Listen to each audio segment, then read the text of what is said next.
welcome to Phil Talks Tech. And we're here today with Roger. Hello, everybody. Hi, Roger.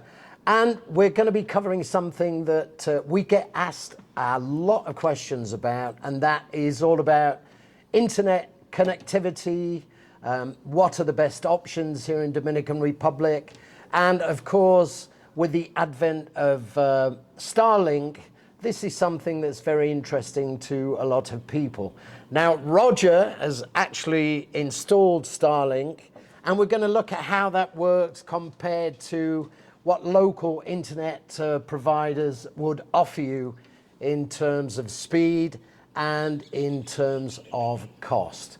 Now, best way to start is at the beginning. So if you could explain to me, like I'm 5 years old, how you started with Starlink.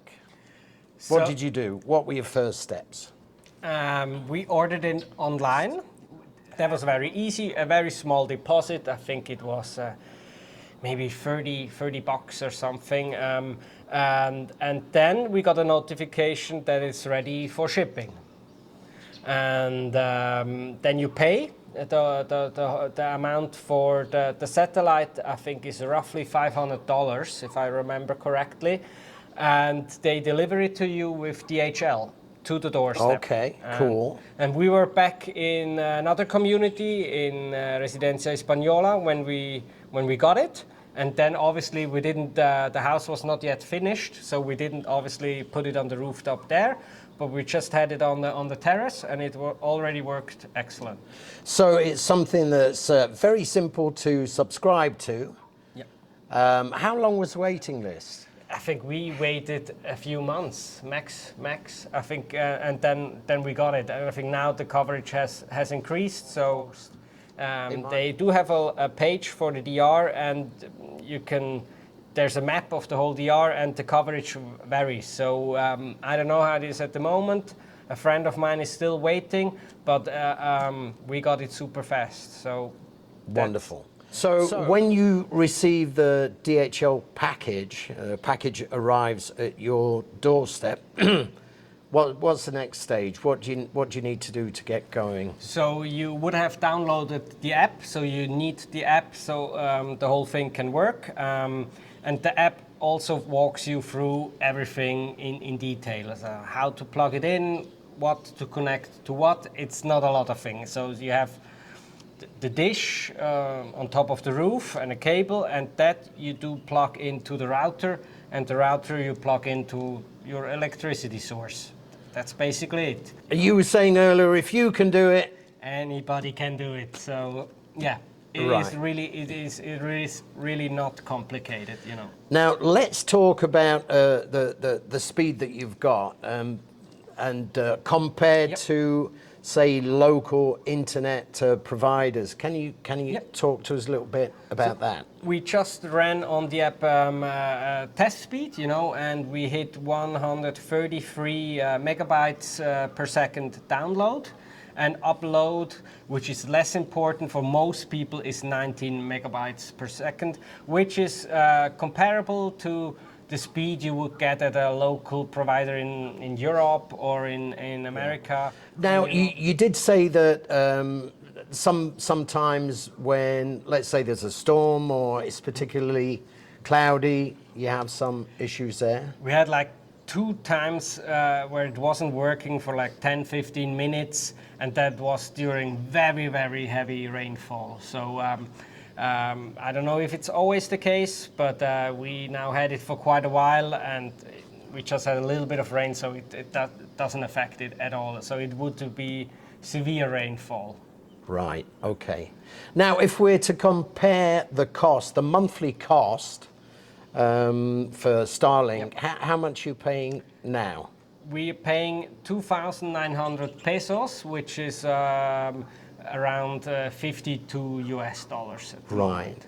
Now, what would a comparable service be from another provider, a local provider? Biggest ones who's available nationally wasn't an option. So you have the local one, and it was way more expensive. So, there are two different plans: the one with a limit of 3 terabytes, and the other ones who are comparable to our plan. So as much data as you want.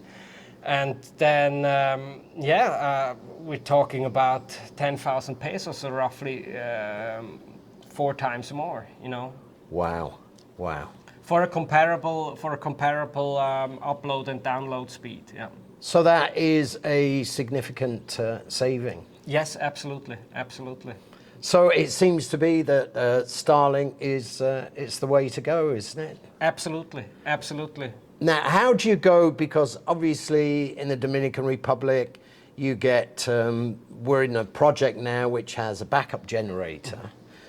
So sometimes you've provided power from the street, other times you switching between the street and the generator, which causes a break. What are you doing in that case? We just got a small battery from PriceSmart, which is great store in Santiago, but you can get it anywhere. It's just a small battery that probably lasts for half an hour or maybe even up to an hour. And the reason we got that is, as you said, like sometimes the electricity goes out and then the backup generator kicks in, but it takes a few seconds.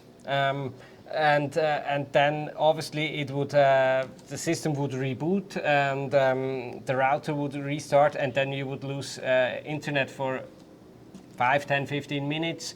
So we just hooked up the router to this battery, and if the power goes out for a few seconds, it will start beeping. That's how you realize we are without electricity and without backup generator. And then the battery powers the router, and you still have uninterrupted internet. Yep. So when you go from the street to the generator, it's seamless. Absolutely. So you're very happy with your Starlink system, and would you recommend it? Absolutely. And I have to be honest, I'm not the greatest fan of Elon Musk, but now I think it's by far the best option here. Yeah. Wonderful. I was doing a little bit of research into Starlink, and it's planned.